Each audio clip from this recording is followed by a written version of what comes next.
Hi Rob, how's the course going? Oh, hi Mia. Yeah, great. I can't believe the first term's nearly over. I saw your group's performance last night at the student theater. It was good. Really? Yeah, but now we have to write a report on the whole thing in a depth analysis. I don't know where to start. Like, I have to write about the role I played, a doctor, how I developed the character. Well, what was your starting point? My grandfather was a doctor before he retired, and I just based it on him. Okay, but how? Did you talk to him about it? He must have all sorts of story, but he never says much about his work even now. He has a sort of authority though. So, how did you manage to capture that? I visualized what he must have been like in the past when he was sitting in his consulting room listening to his patients. Okay, so that's what you explained in your report, right? Then there's the issue of atmosphere. So, in the first scene, we needed to know how boring life was in the doctor village in the 1950s. So, when the curtain went upon the first scene in the waiting room, there was that long silence before anyone spoke. And then people kept saying the same thing over and over, like cold, isn't it?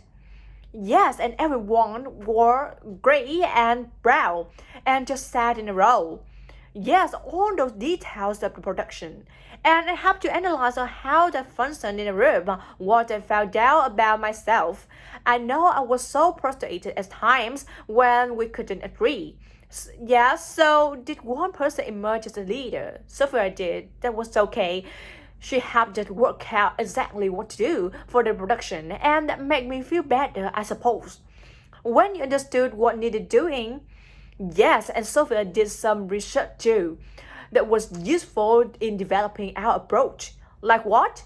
Well, she found these articles from the 1950s about how relationships between children and their parents, or between the public and people like bank managers or police, were shifting.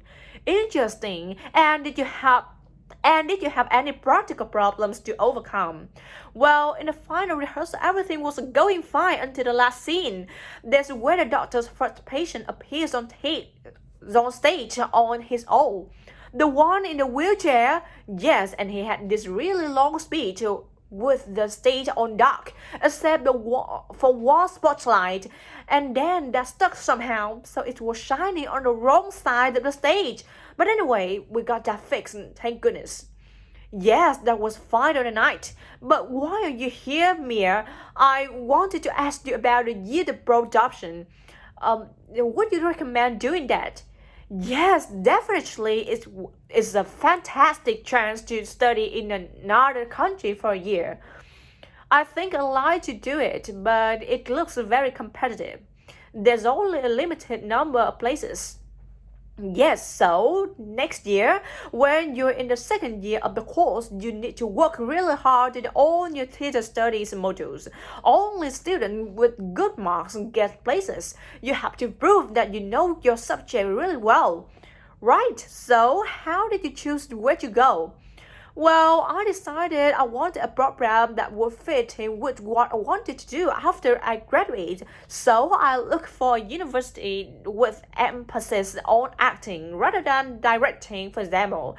It depends on you. Then about 6 months before you go, you have to email the scheme coordinators with your top three choices. I had a friend who missed the deadline and didn't get her first choice, so you do need to get a move on at that stage. You'll find that certain places are very popular with everyone. And don't you have to write a personal statement at that stage? Yes, right. I'll get some of the final year students to give me some tips. Maybe see if I can read what they wrote. I think that's a good idea. I don't mind showing you what I did. And while you're broad, don't make the mistake I made. I got so involved that I forgot all about making arrangements for when I came back here for the final year. Make sure you stay in touch so they know your choices for the optional modules.